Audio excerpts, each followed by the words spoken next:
Demystifying coordinate adjectives. Master your commas. Hello, language enthusiasts. Today, we're diving into a fascinating aspect of English grammar that often confuses learners: coordinate adjectives. We're going to talk about how to use commas with coordinate adjectives correctly to improve your writing skills. So buckle up and get ready for a grammar ride.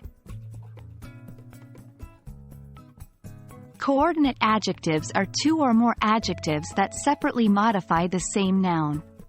This means they each independently describe an attribute of the noun.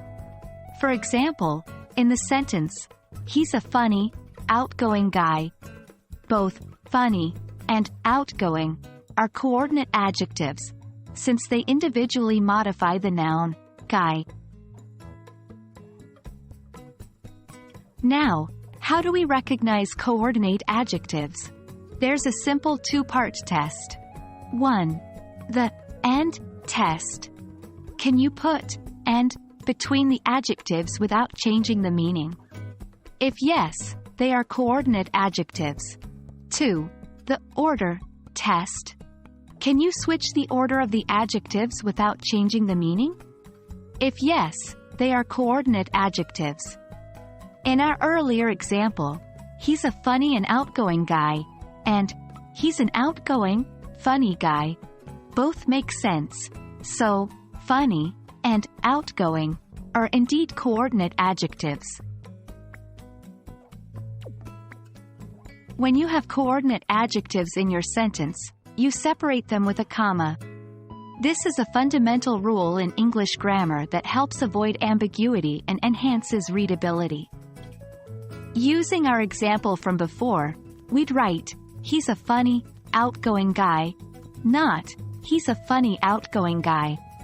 Notice the difference? The comma makes it clear that both adjectives independently describe the guy.